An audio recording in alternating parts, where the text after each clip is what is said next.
Greetings, adventurers. Welcome to Miniature Legends, a place where even the smallest of figures can be legendary. I am Zaxitar, and I have a confession for you. I'm a slow painter. It's true! I take too long painting models. So, I set out to figure out why.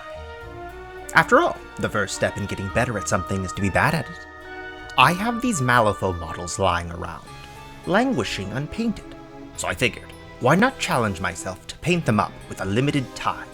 These are minions in the game, the least important type of model, so I wasn't that concerned with having them be painted to a high standard. Perfect for a test of my mini-painting magic. I got to planning. I figured I would use each batch of models for a specific test, to keep variables more consistent between batches. Here's my plan. In part 1, I'm going to evaluate how fast I can paint a model, giving myself less time each time, but using that time to identify ways I can improve my speed, building up my ability to paint faster and with less time wasted. The quality isn't critical here. We are testing speed, so messy painting isn't as important. I'll paint the Tanaka in this step. They are filthy Oni anyway, so if they are a bit messy, that fits with their lore. In part 2, I'm going to evaluate quality while painting up the Tengu.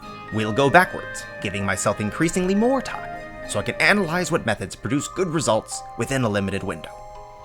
Let's get started. I began by prepping my models and paints, not counting this against my painting time, of course. Then I was off, working on establishing the orange-yellow skin you can see in the reference.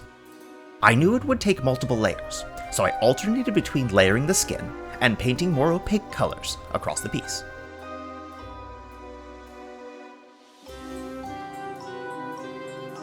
I was feeling a bit cocky, so I decided to attempt non-metallic metal on the trash can. Some red glazing on the arms and legs.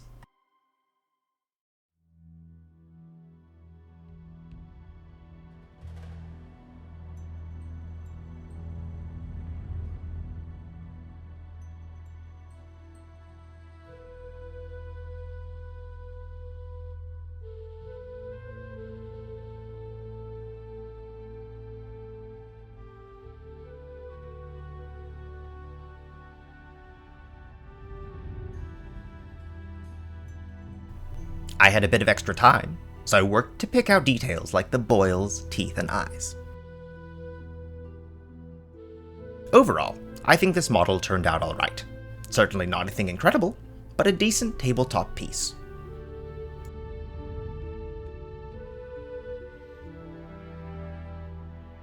My principal concern was establishing the yellow-orange skin, something I found difficult within a limited time, so I decided to test a red undercoat on this model.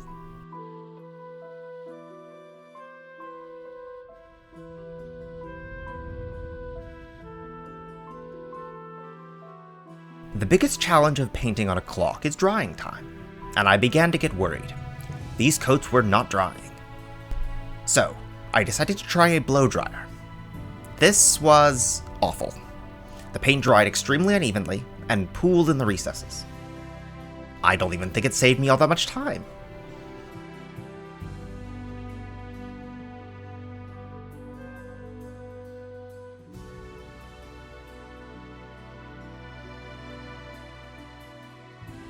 This model didn't even feel finished, and it made me worried what the result of a 30-minute paint job would be.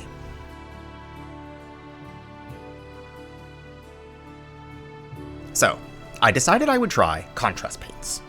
Normally, I use them for glazing, but I figured why not try a blend for the skin? First impressions were positive. I got to work painting the other sections as I gave the skin a chance to dry.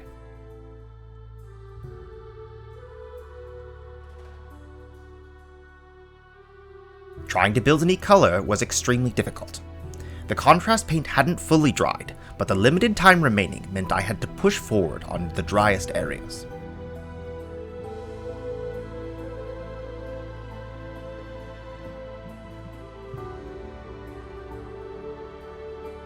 I did my best to pick out details, hoping that the areas surrounding them were dry enough.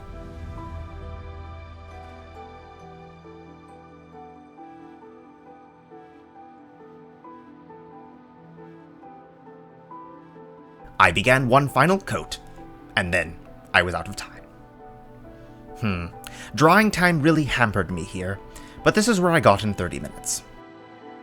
I do think I identified a few methods to paint faster, but there's only so much you can do before you run into the challenge of drawing time. Now, let's move on to the quality assessment. But first, if you're enjoying this project, please let the YouTube imp know by pressing upon these buttons. It really helps. In part 2, I'm going to try to isolate methods that deliver acceptable results within the limited time available. I got to start on the first of the Tengu, working quickly to establish the base coats. I decided to follow the game art less closely for these models, as I find it a bit too uniform in color. I was scrambling. The Tengu have more distinct colors and textures, so I decided to go for a true metallic metal to save time.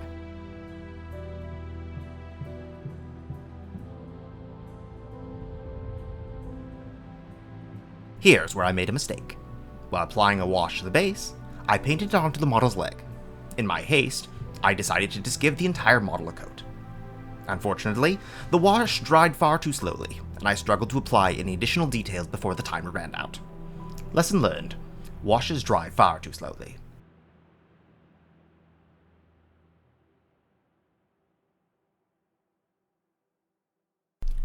With that lesson in mind, and the experience of painting the previous model, I moved on to the next. With the extra time I had, I was able to establish base coats quickly enough, and got to work painting the highlights and details.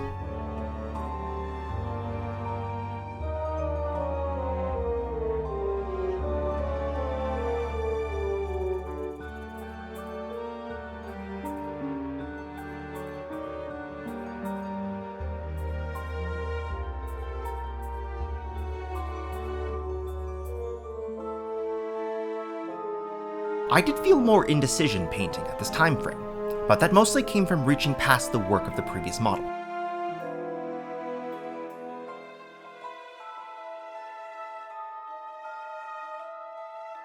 While I don't think this model got enough time, I at least managed to begin the highlights here, which helps considerably on presenting details.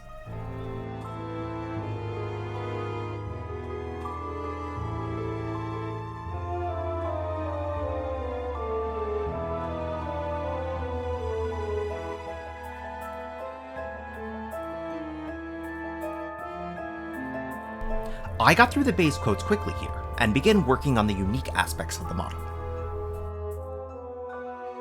This Tengu is wielding a club, with what looks like a bone handle, so I decided to paint it with a warm white base tone. Then use some skeleton horde contrast to sell the bone look. The contrast paint looked rather nice on the Tengu's bird-like skin, so I decided to add it across the piece. Then I got to work highlighting the feathers, revising the bone, and picking out highlights and details.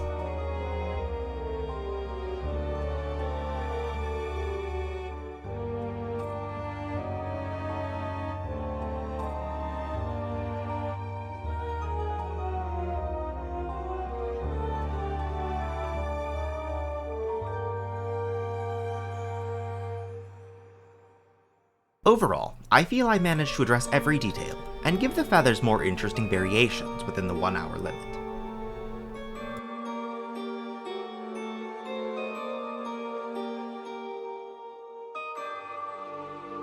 So, what do I feel are the takeaways from this project? Well, the 1 hour speed paint jobs are significantly better than the 45-minute or 30-minute ones, and I think that mostly comes down to drawing time. So, while I work to bring these models to that 1 hour standard, let me summarize my learning. First, I'd like to say that the Zenithal Prime was so useful for base coats, especially when working on lighter colors quickly. I know that this ventures into slap chop territory, which is not a painting method that I particularly enjoy, but the Zenithal highlight is very helpful for working to supply a more natural gradient while speed painting. Second, knowing what colors and methods you are planning to paint with when sitting down is very helpful with preventing indecision. Selecting your paints, and if you're using a wet palette, having them ready in front of you can do a lot to save time. Third, I found working with the timer really helped me avoid indecision and hesitation while working. This is something I plan to implement for future projects. Though, I might break it down into timers for specific stages. A timer for base coats, a timer for glazing certain regions, a timer for dry brushing, etc. Especially when I'm trying to finish a given section. No reason why I have to be as exact as during these tests, but it's a good idea to give myself a method to avoid indecision. Fourth, as we've discussed already, drying time is a critical bottleneck when it comes to speed painting miniatures. Planning some work to be done while another section is wet can be very valuable when saving time. Washes and glazes take longer than base coats to dry, so use them sparingly. Finally, something that was certainly reinforced while working in this last piece of the experiment is the effectiveness of batch painting. I was able to switch between models while waiting for paints to dry, and reuse paints, which saves time with mixing and thinning, even in the case where I had several models at different levels of completeness. Now that I've shared that knowledge with you, let's see the final results.